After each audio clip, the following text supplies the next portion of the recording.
producing anti-gravity spacecraft. No more dinky primitive rockets. You want to get to the moon? Takes you 2 hours in an anti-gravity spaceship. You want to get to Mars? Takes you 4 or 5 days. And you think development of this technology that would flow from the information realized what's special about 19.5, among other things, would allow this? Now, here's where I'm going to drop the other shoe. All right. Not only do I think this would happen, I think it has happened. It's part of the reason for the cover-up.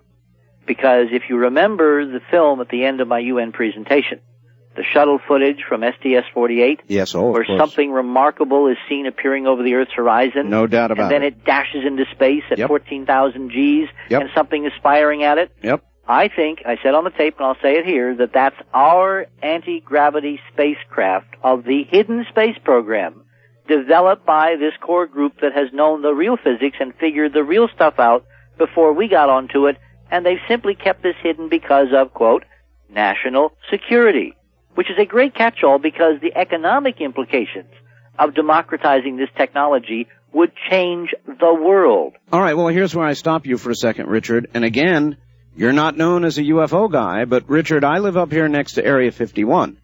And let me tell you, if we have this technology, if it's being tested and or used or developed, it's being done there, and maybe at a couple of other places. Now, and a couple of other locations. One of my former colleagues at NBC, Fred Francis, a couple of years ago on prime time, during Brokaw's news on NBC. Tom Brokaw does the NBC Evening News, right? Every night. That's Nightly right. news. I see it every night. Fred Francis had a piece on primetime network news, shot out there at Area 51 in your backyard.